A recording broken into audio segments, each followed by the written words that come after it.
May Team Brief comes from the Thomas Lineker Centre, and I'm going to be meeting Tina Summersgill from the breast screening service. As usual, I'll be asking her 3 quiz questions. So one is, how many women do we screen every year?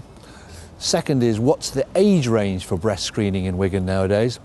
And the third is about the extraordinary achievement of 2 members of her team related to mountain climbing.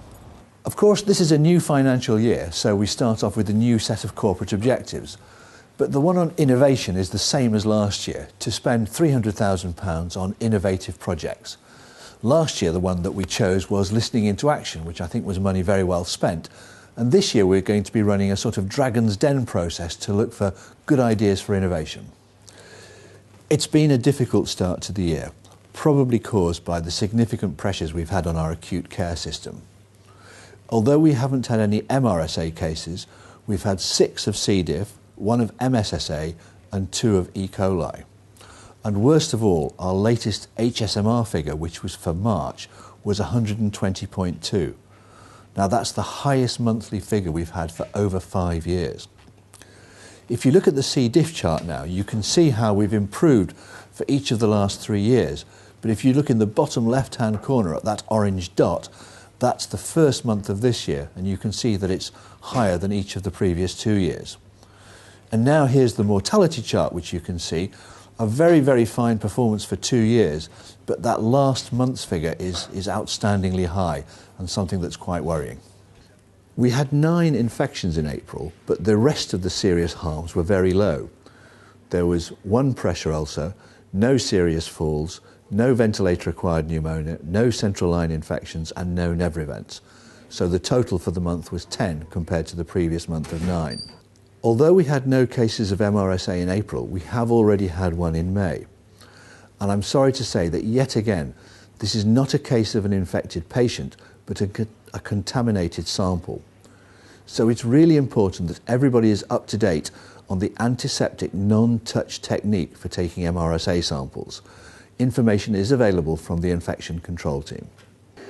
April was another difficult month for A&E, and you can see how in this league table here we've slipped to 5th compared to our position of being top of the table last year.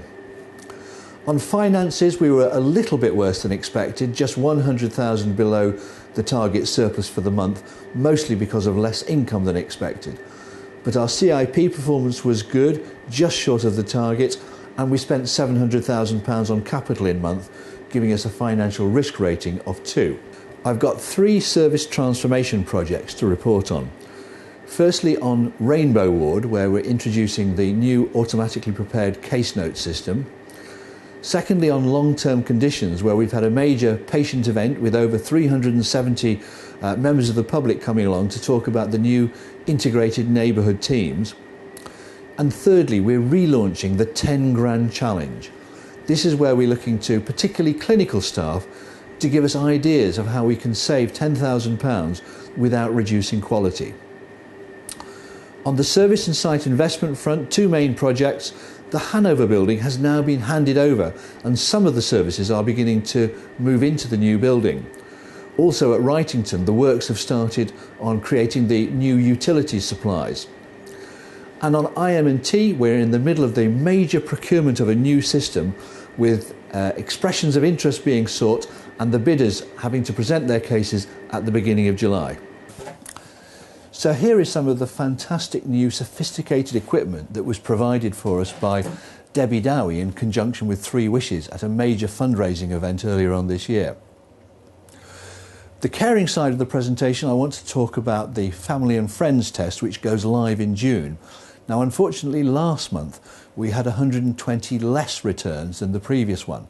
So can I just remind everybody working in the A&E and on the wards to ask patients to fill in these cards. Now to let you know of the Return to Rounders League, which is available to everybody, male and female, so long as you're over 14 years of age. This is going to be on Monday evenings at St Peter's Pavilion in Hindley from 6 to 7:30, starting from the 10th of June and going on till the 12th of August.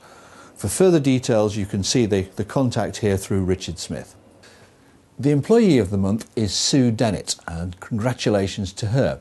Now, Sue is slightly unusual in that she started life as a volunteer, but was so popular with staff and patients that she was rapidly taken on in a full-time role. So many congratulations to Sue.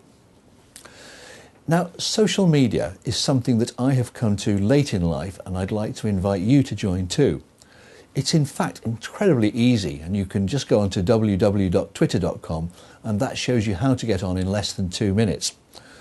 And if you do join Twitter, you can follow the Trust, you can follow the Three Wishes charity, or you can follow me. And here are the handles to let you do that. Now, I'm interested in politics, the NHS and cricket, but you can follow whatever you want. Here I am with Tina Summersgill, who manages the breast screening service, not just in Wigan, but for the whole of South Lancashire. So Tina, what's the main functions of the breast screening service? The main function is to detect breast cancer early, at an early stage, so we can cure women of breast cancer. We have two aspects to the service. We've got the screening programme, which serves the population around Wigan and South Lancashire, and we have a symptomatic service which does the diagnostic tests for all GP referrals that come into the unit. Well, that's obviously really important. And what are you most proud of? We're most proud of the staff within the unit. We've had a 30% increase in workload over the last 18 months, and we've managed to absorb that within the resources we've got. Secondly, we've now got all state-of-the-art digital equipment throughout the service, which is good for the patients, quicker diagnostic results for them. And also the integrated service with the pathology service allows a much more efficient, quicker results for us within the department. Well, those are three things to be very proud of indeed. What are the main sort of problems and pressures that you face though?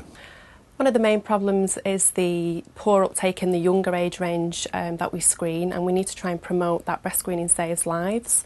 We had an independent review of breast screening recently which gave some negative feedback, so we really need to, for the next year now, concentrate on actively promoting and encouraging women to attend for screening. And do you have any good news stories that you want to tell me? Yes, we've recently been given £85,000 from the Debbie Dowie charity fundraising event, and we've bought some new diagnostic equipment. This will give a better patient experience, reduce surgery and give a quicker diagnosis to the patients. That's really wonderful. And is there anything else you want to mention whilst I'm here?